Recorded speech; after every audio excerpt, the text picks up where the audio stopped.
Welcome to Fertility Friendly Food. I'm your host, Stefanie Valakis, Accredited Practising Dietitian and Nutritionist and Director of the Dietologist, an Australian-based practice focused on optimising fertility through nutrition. This podcast will bring you snack-size episodes for you to learn, grow and be inspired by the latest research, facts and practical lifestyle tips about eating well for optimal fertility, helping you cut through the confusion and myths to take back some of the control on your fertility journey, one bite at a time.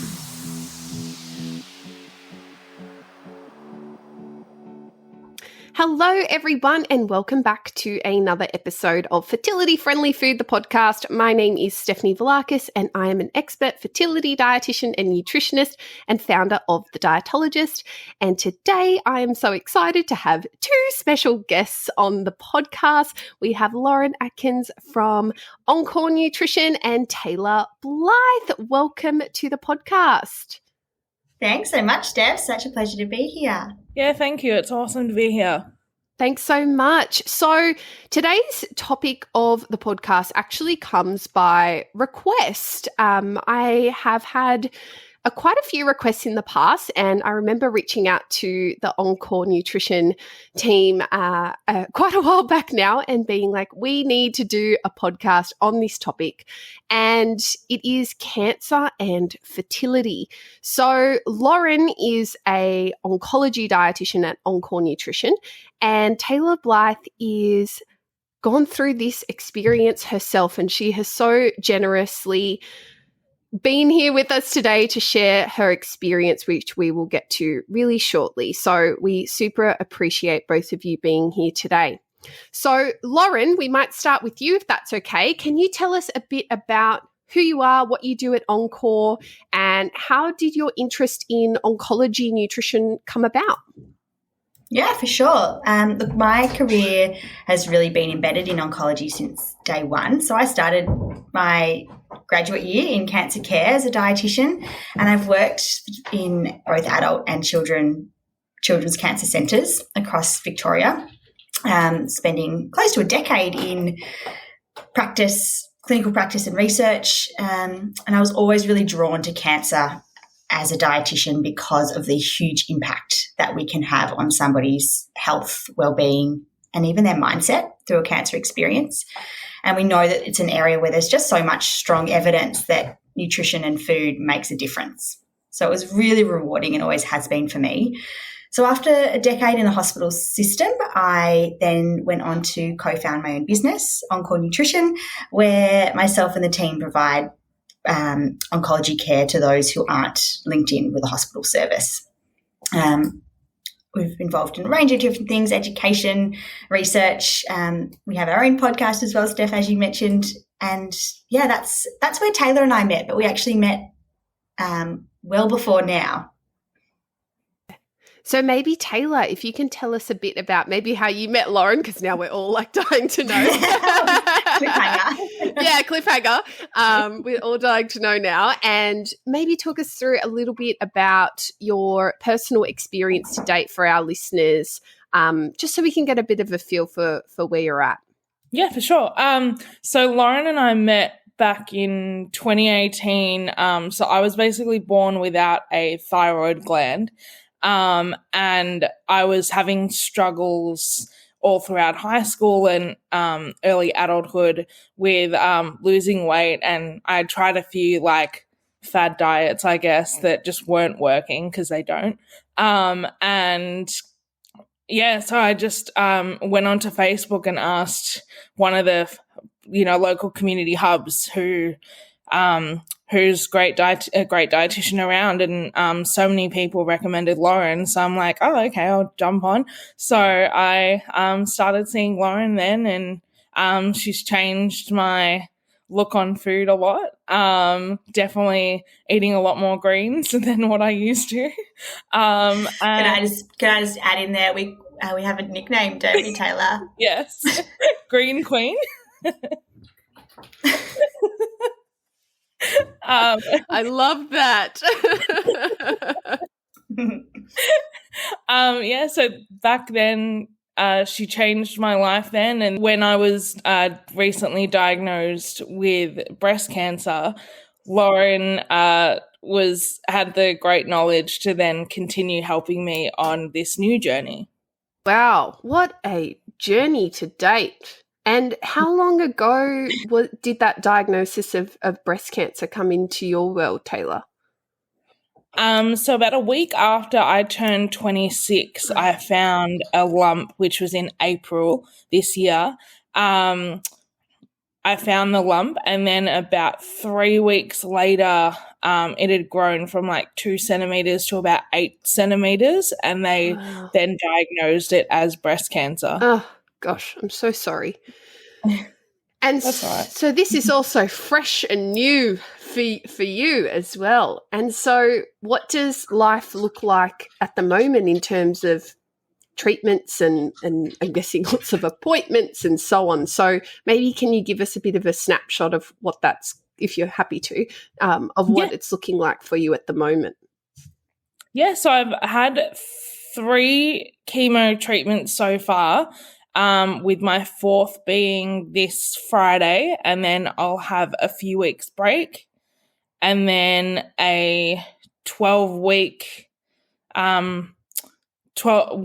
single chemo for 12 weeks, once a week for 12 weeks, and then a lumpectomy, I believe, at this stage. So yeah, it's been a bit of a rough journey so far, but I'm just taking it one day at a time. Oh, absolutely.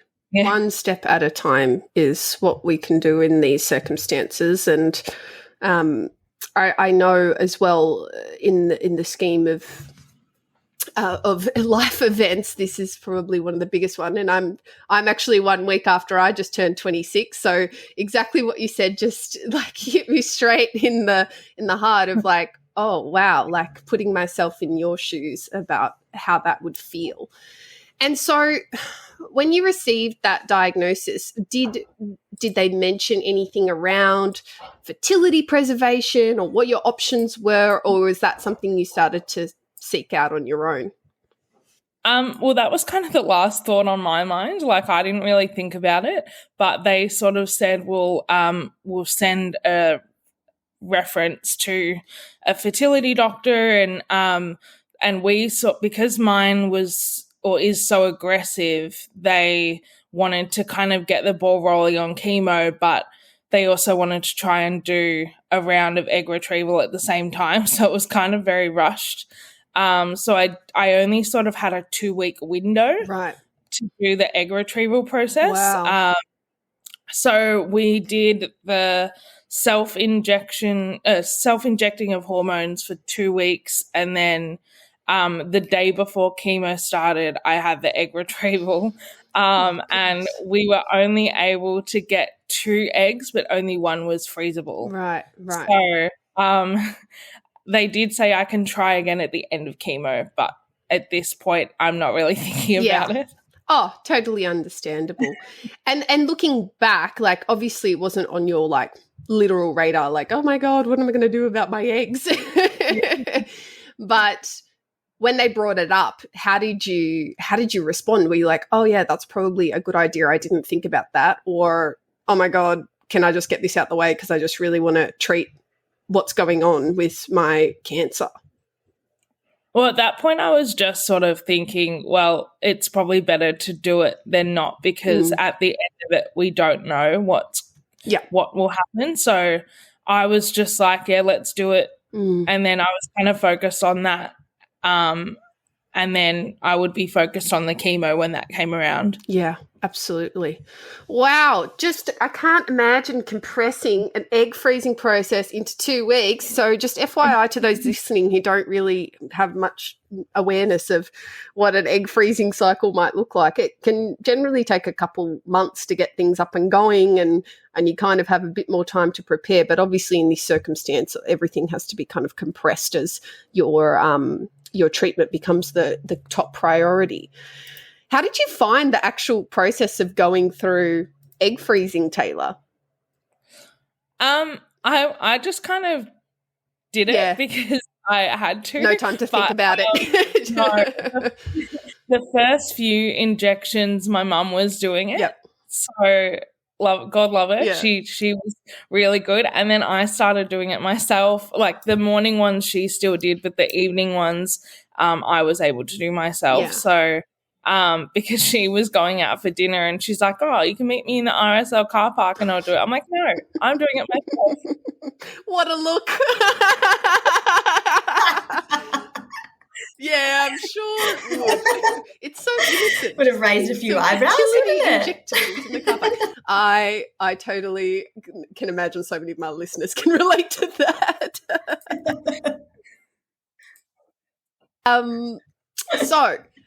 Lauren, obviously you were working with Taylah at OnCore to help support her with her thyroid issues prior to her recent diagnosis. And I think as well now that obviously we've got a layering effect of two different things going on, it's certainly, again, so valuable to be working with a dietitian like yourself who has awareness of all of those things.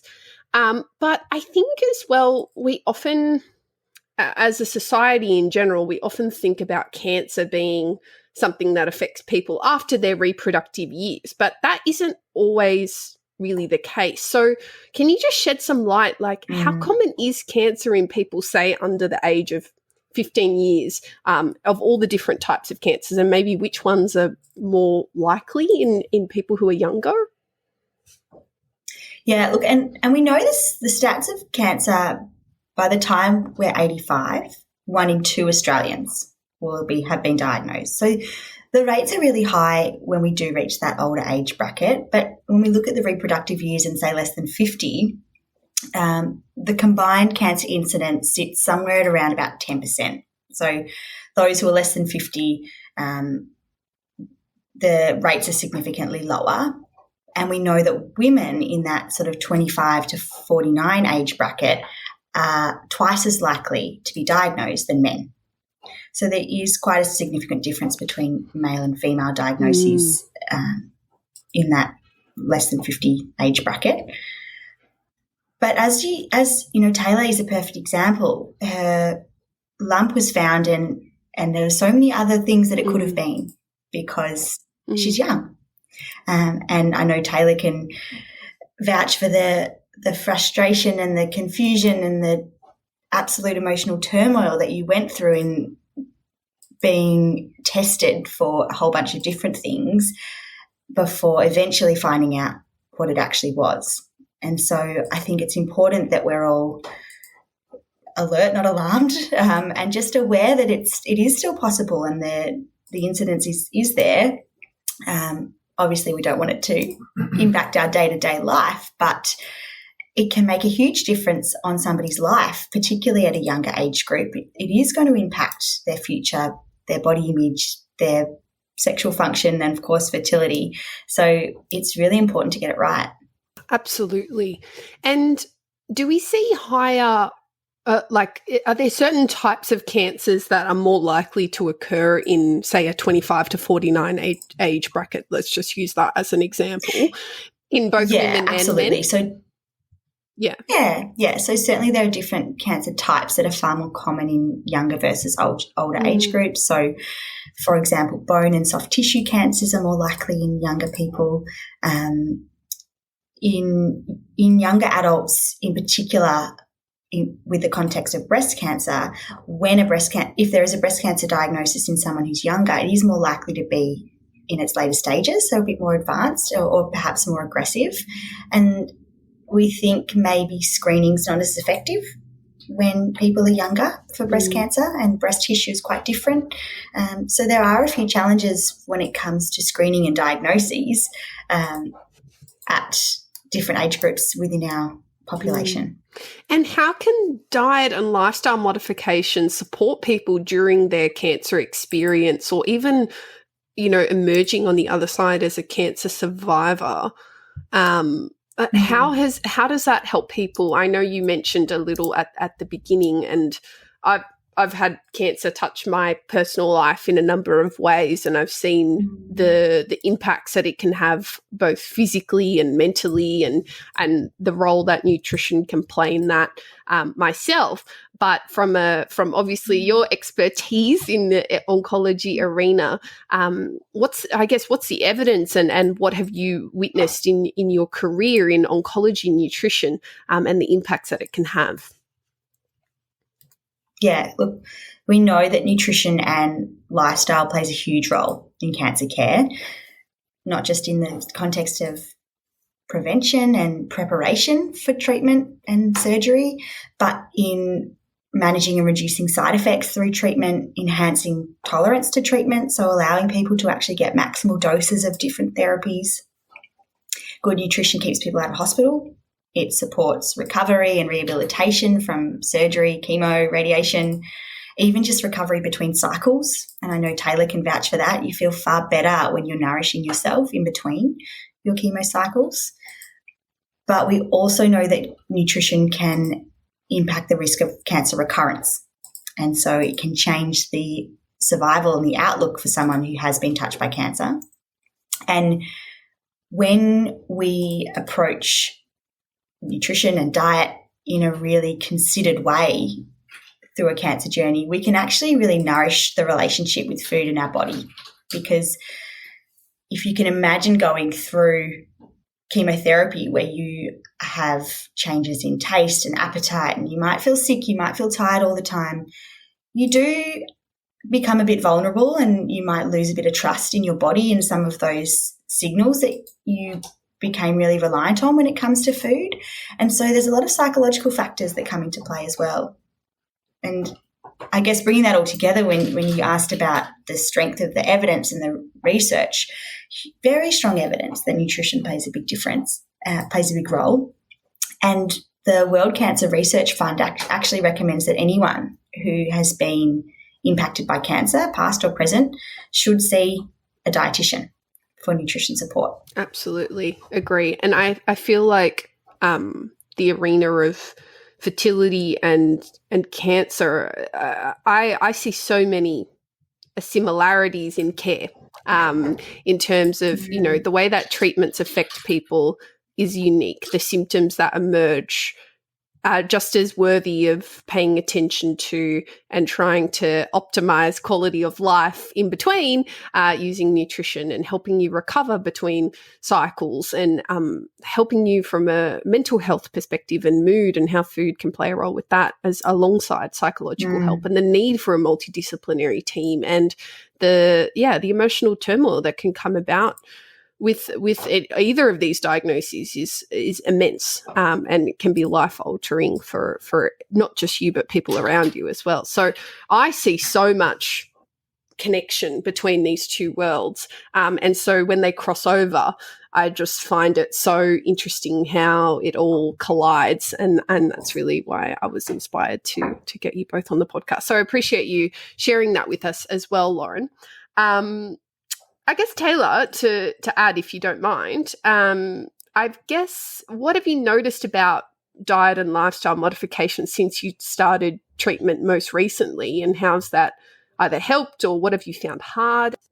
I've definitely found that eating better has helped me bounce back a bit more between chemo cycles. So at the moment, mine are every 2 weeks, one cycle every 2 weeks. So I've found, like, when I start getting really fatigued, if I eat a bit better, then I'll bounce back a lot quicker and have a lot better energized days leading up to the next chemo. And then I can just have a bit more, even though we recently went through a lockdown and I couldn't really go out, I still found that I was able to have more energy to do things, like go for more walks, or just have more time with, or be able to not sleep as much. So I definitely find eating better and not eating more unhealthy helps you bounce back more. But I've also found hard things in regards to taste. Like sometimes I'll really want a smoothie and I know exactly what I'm craving. But once I've made it, it may not taste as nice as what I thought because my taste buds have come into play. And it definitely is hard, but sometimes it's kind of mind over matter, I guess. Sometimes it's just the little tweaks in a smoothie that can make it all the more palatable with taste changes. And that's that stuff about body trust, right? You know, you trust yourself to know that your strawberry smoothie is meant to taste like a strawberry smoothie. And when it doesn't, you start to question things. And yeah, it's like being at a Heston Blumenthal restaurant when you don't really want to be there. When the mandarin is filled with meat and you're like, what? Hang on a minute, I just wanted a mandarin today. Such a strange experience, absolutely. Well, thank you for sharing. And I think like what was so interesting about what you just reflected on there, Taylah, is it helped you bounce back and in between cycles and the frequency of your chemo cycles.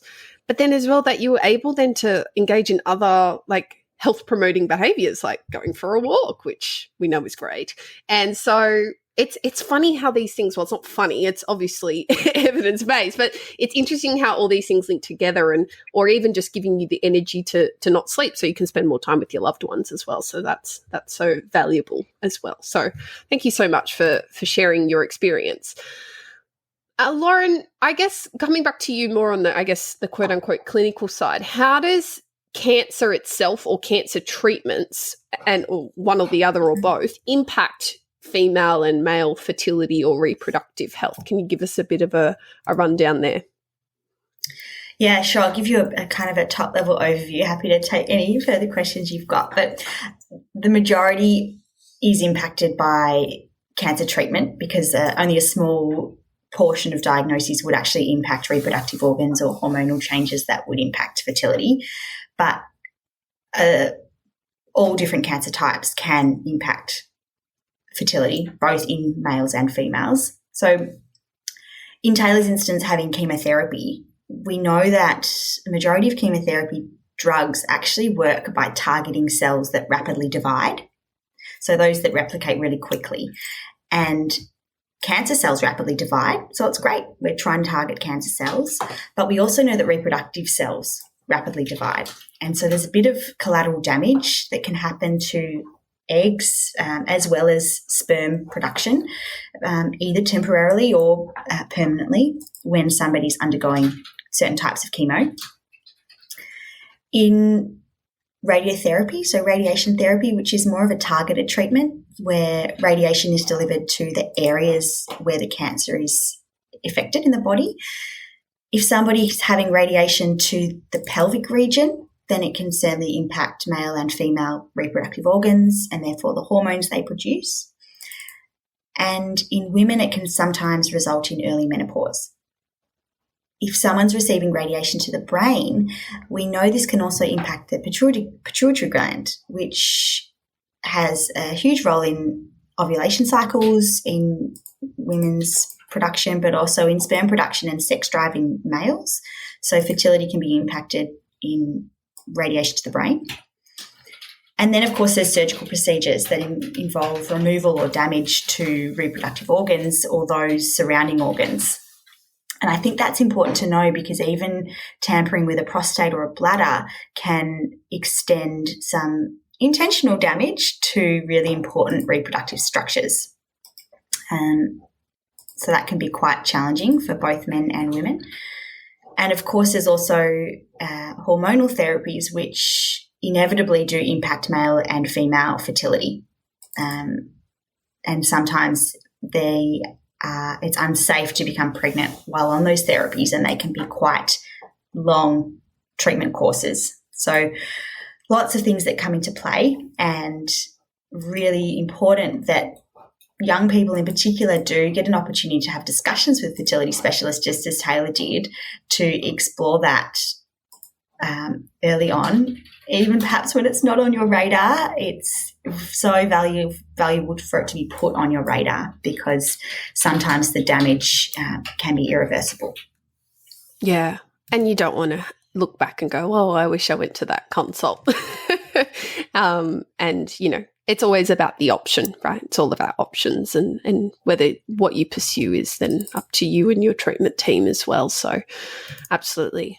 All right. Thanks so much for sharing. I have certainly, in my practice, more from the fertility angle, have come across a number of cases where we've had to work around cancer diagnoses, particularly in people's past. So I've had quite a few couples where like a male-female couple, and the male has had a history of testicular cancer and maybe only has one testicle, but sperm production seems to have renormalized because it's been many years ago and treatment was not necessarily affecting or hadn't affected their particular sperm counts and so on. So yeah, I guess as well, the difference between female and male reproduction and the life cycle of our reproductive cells is also another consideration, because men have that regenerative sense of sperm of, every 64 to 72 days they're making new sperm. And whereas with women, we're born with all the eggs we'll ever have, and they start to mature at different phases as we ovulate, but we're carrying them with us the whole time and kind of breadcrumbing them along our life cycle, so to speak. And so it's a completely different way to view things. And I guess egg freezing as well is a bit of a different procedure to compare to, say, freezing sperm in terms of the level of medical intervention that's required and hormones. And interesting you mentioned the difference between the male and the female eggs and sperm, because there is sometimes used in cancer care is ovarian suppression, where we actually cause or induce temporary menopause to reduce that activity and that release of, and protect those eggs from being damaged, and to hopefully give more of a chance once the treatment's finished to have a really fertile experience.